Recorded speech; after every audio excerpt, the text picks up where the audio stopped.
Olá, sou Ariovaldo Gislotti e esse é o meu canal Compreendendo a Palavra.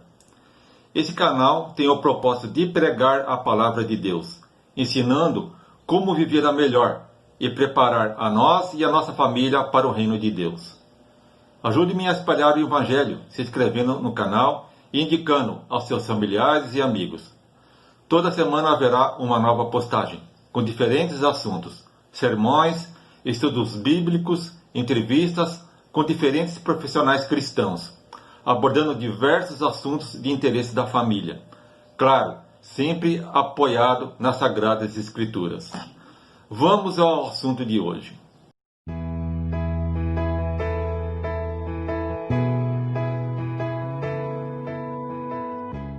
Estou aqui com o pastor Vicente Pessoa. O pastor Vicente ele é formado em teologia, mestre em teologia, ele formou no ano de 2006, ele é pós-graduado em liderança e pós-graduado em terapia familiar sistemática. Também ele é autor do livro As Crônicas do Anjo Gabriel. Nós vamos discorrer o tema que fala sobre pecado e salvação. Antes, porém, eu quero agradecer aqui ao senhor, pastor, por ter aceitado o meu convite e estar participando aqui do meu canal. Bom dia, irmão Ariovaldo. Bom dia a todos que estão nos assistindo. É uma alegria muito grande poder participar do canal do nosso querido irmão. Que Deus abençoe a cada um aí de vocês, né? Que a paz do Senhor esteja no coração de todos. Pastor, para a gente iniciar o nosso assunto, né? A gente vai falar sobre pecado e salvação. A primeira pergunta que eu quero lhe fazer. As pessoas falam assim que é pecado, olha, não faz isso que é pecado, não faz aquilo que é pecado. As pessoas comentam sobre isso, né? Na sua visão, o que é pecado? Muito bem, irmão Ariovaldo. Uma das maiores dificuldades, né, vamos pensar aqui um pouco, a questão da salvação. Quando a gente olha para o futuro, eu quero até fazer essa pergunta para você. Onde é que você quer estar, por exemplo, daqui 200 anos? Uma pergunta complicada, né? Daqui 200 anos, bom, ninguém vai viver, ou ninguém dessa geração vai estar vivo daqui 200 anos. Claro que se Jesus não voltar, porque nós cremos na vida eterna após a volta de Jesus.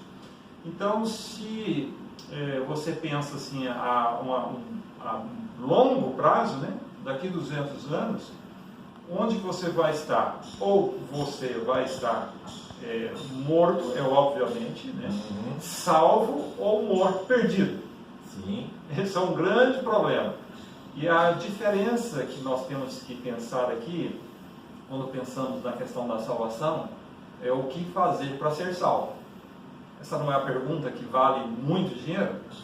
Porque o que adianta a pessoa viver, vamos imaginar, a pessoa mais rica do mundo, ter tudo o que ela sempre imaginou, mas vai viver simplesmente uma vida. Sim. Vai viver uma vida aqui de 80, 100 anos. Um camarada que deu muita sorte viveu 110 anos. Mas vamos pensar, né? A própria Bíblia diz que depois dos 70 a gente só vive cansado, né? Isso, né? Vive cansado.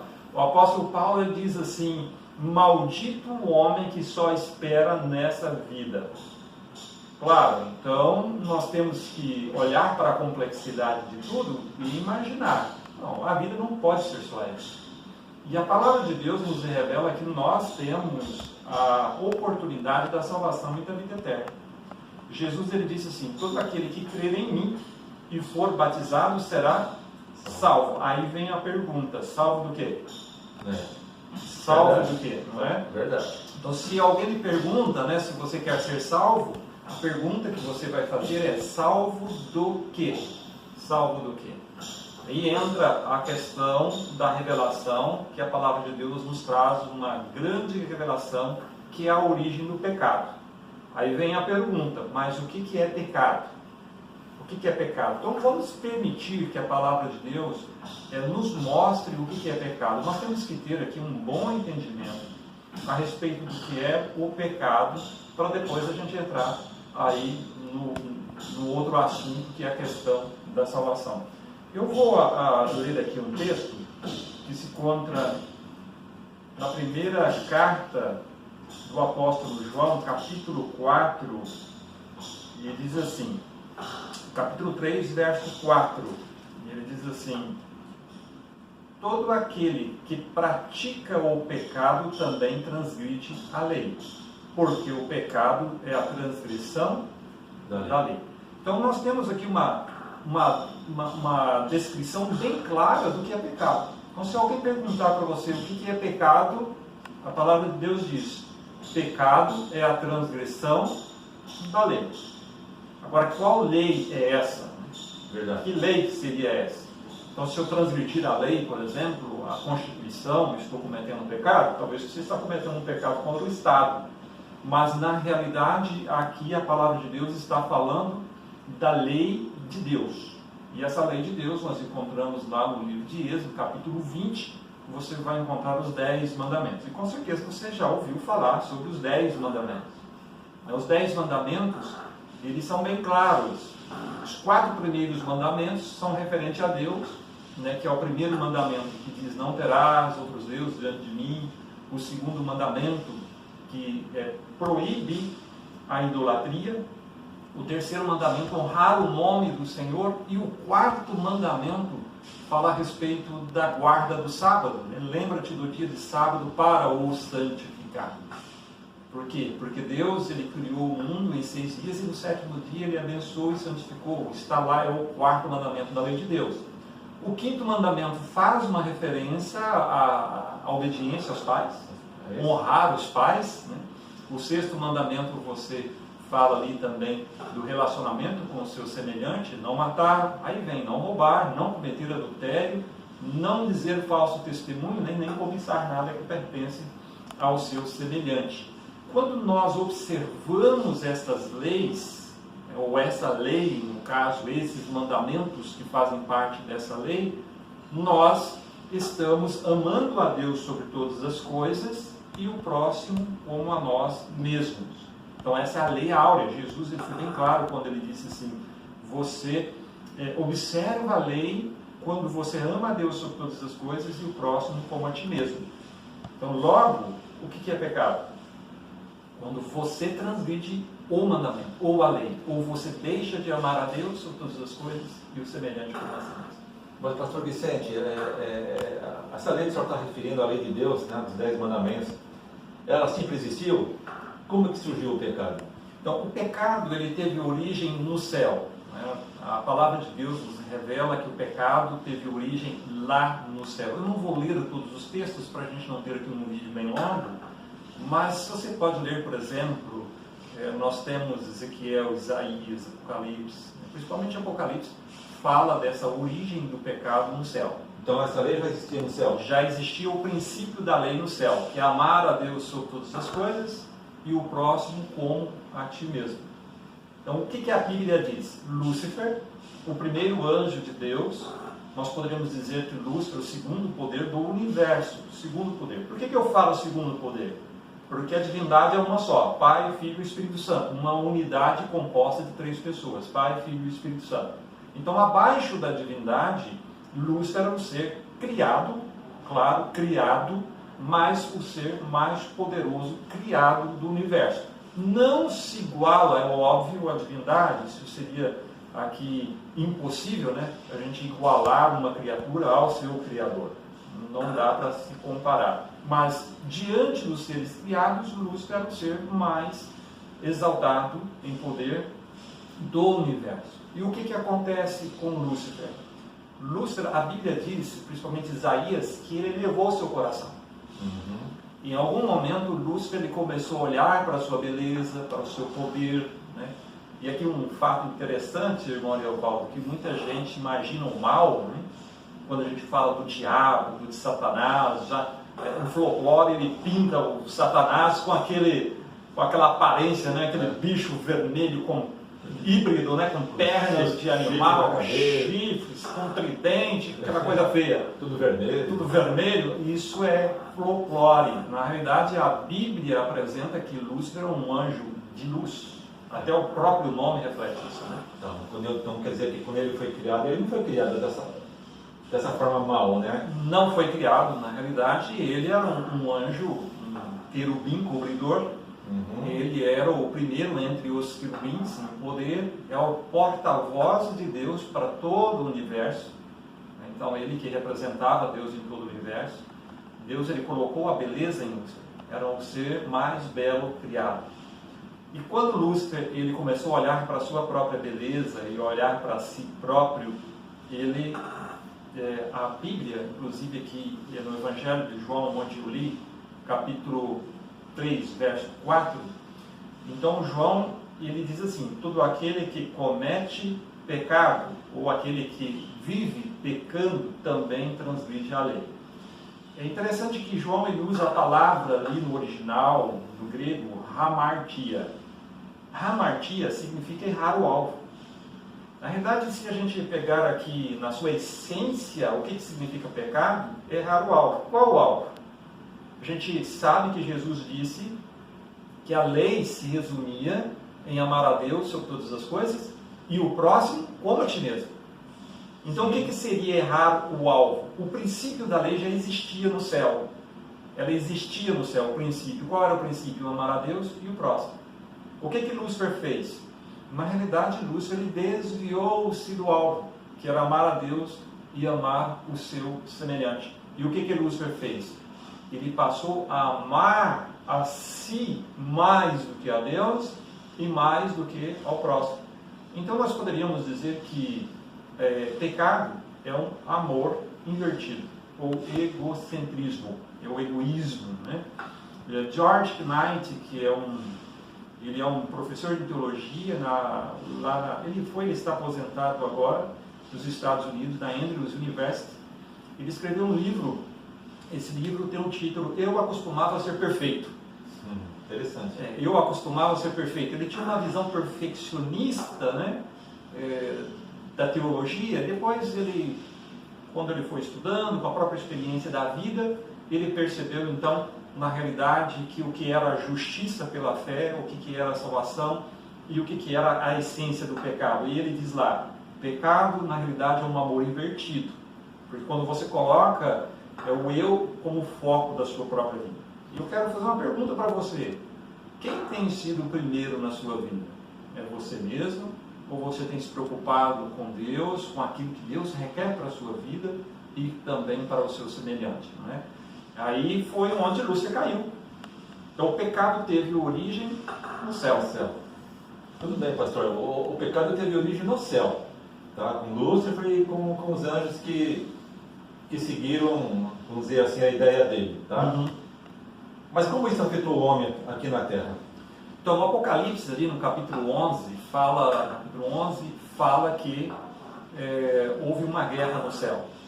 Lúcifer, ele foi expulso do céu com 1/3 dos anjos, porque ele conseguiu alcançar 1/3 dos anjos com a sua ideia. A ideia da liberdade. O que ele dizia? Ele dizia que a lei de Deus era demasiado pesada para anjos e qualquer ser criado no universo. Então era demasiado pesado, ele queria liberdade. E ele então se colocou como sendo o libertador. 1/3 dos anjos acreditou naquela mentira e apoiou a Lúcifer.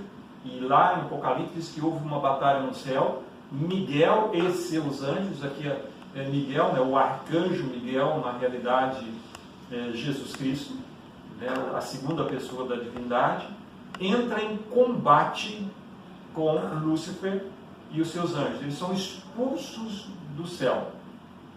Quando eles foram expulsos do céu, eles, na realidade, desenvolveram um plano. Eu gosto daquela visão que aquela escritora norte-americana ela faz no livro História da Redenção. Ela fala que Lúcifer, ele a princípio, quando ele foi expulso do céu, ele desejou retornar à sua posição, mas ele não desejou retornar à sua posição porque ele havia se arrependido. É porque ele tinha, na realidade, uma sensação de perda. Que ele havia perdido a sua posição, agora ele gostaria de voltar. E ele tentou voltar, mas Deus não o aceitou, dizendo que ele não havia se arrependido. Que o tempo de arrependimento, veja só que interessante, ela faz aqui uma comparação, né? Da mesma forma que Lúcifer, no processo de queda, Deus deu um tempo de graça para que ele pudesse se arrepender e voltar para o alvo, né? Mas ele não se arrependeu e não voltou para o alvo, que era amar a Deus. Porque Deus criou Lúcifer com capacidade de raciocinar, pensar e escolher. Ele não foi criado dominado. Como ele mesmo dizia que ele estava buscando a liberdade, como se ele não fosse livre. Não, ele era livre. Tão livre que ele pôde escolher, então, ir por um caminho de destruição. Então, a partir daquele momento que ele foi expulso do céu, o que aconteceu? Ele não retornou, quis retornar, não retornou, e agora ele colocou no seu coração um ideal que foi trágico para nós, porque foi exatamente no momento em que Deus havia criado o planeta Terra, lá em Gênesis. Nós temos ali, no princípio, criou Deus o céu e a terra. Deus criou então o nosso mundo, criou o Éden, criou Adão e Eva, os nossos primeiros pais, e deu a liberdade para eles. E essa liberdade era comprovada pelo fruto do conhecimento do bem e do mal. O fruto do conhecimento do bem e do mal era a porta que saía, ou poderíamos dizer, do Éden, a porta de saída do Éden, a porta de saída do domínio de Deus. Ele poderia escolher obedecer aos mandamentos de Deus e viver felizes eternamente ao lado de Deus, ou eles poderiam escolher não viver. E a saída seria comer do fruto da árvore do conhecimento do bem e do mal. É claro que Deus não quis isso.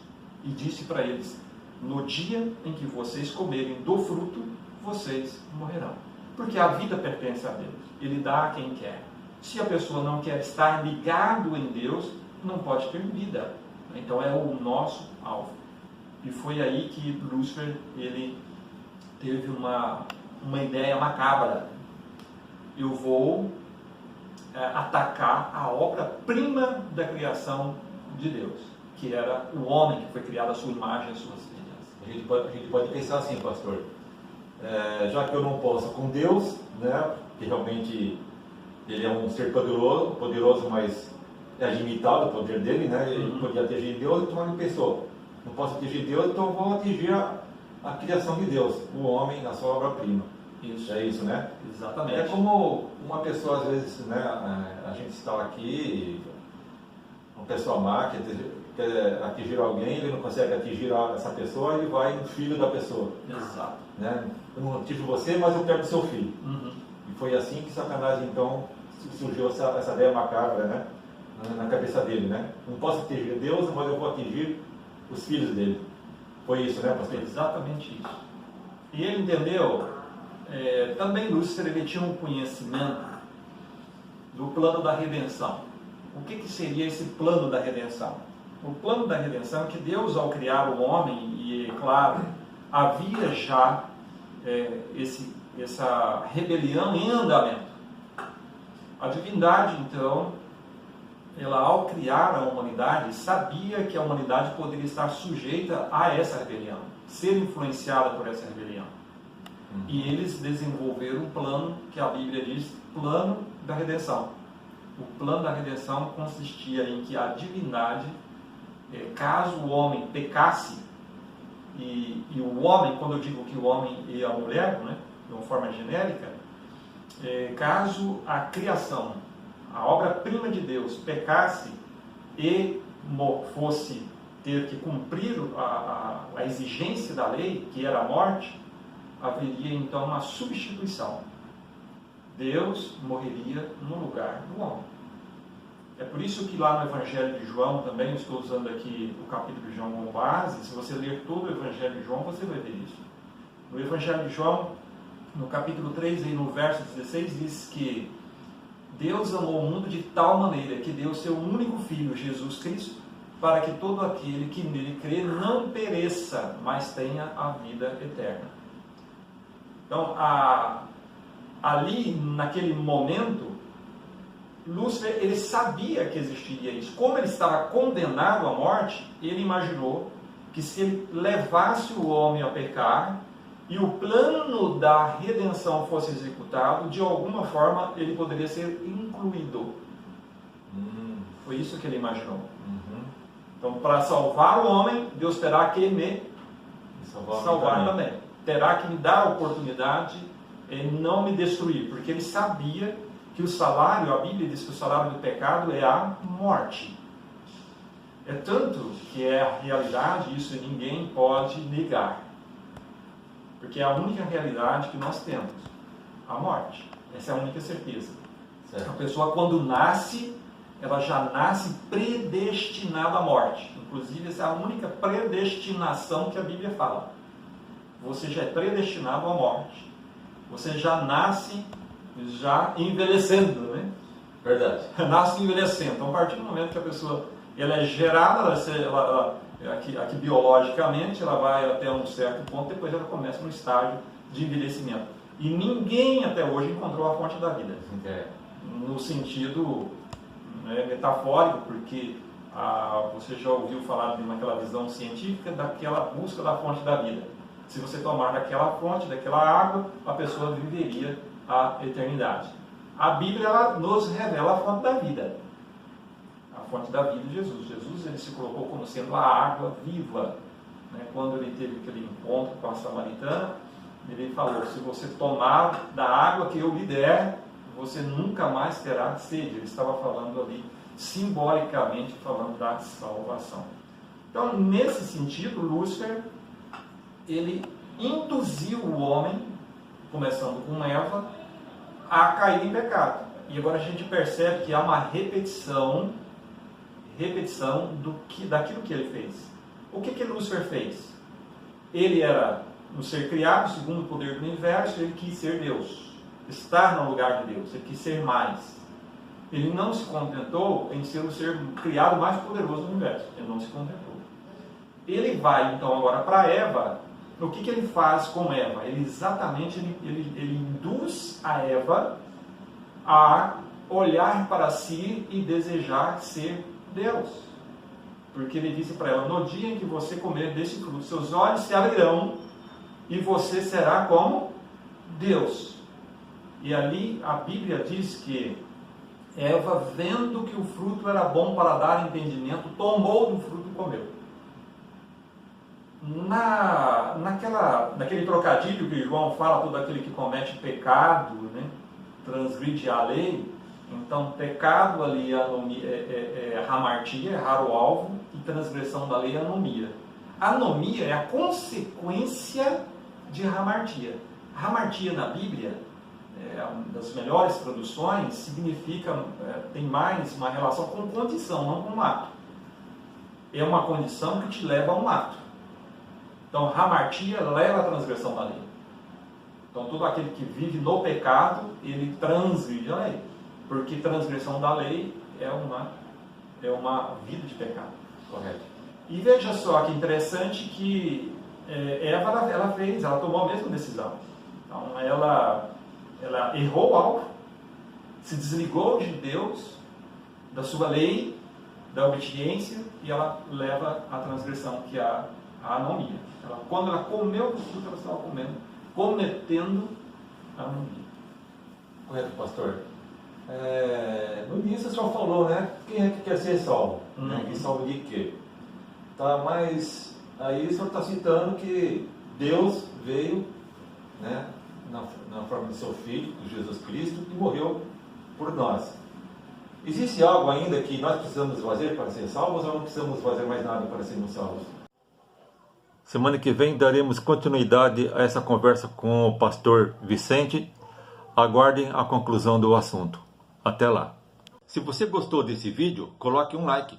Ative as notificações e você será avisado quando houver uma nova postagem. Deixe o seu comentário ou quando quiser maiores informações, poste lá também. Vou ter o maior prazer de responder a todos. Que Deus os abençoe e até a próxima.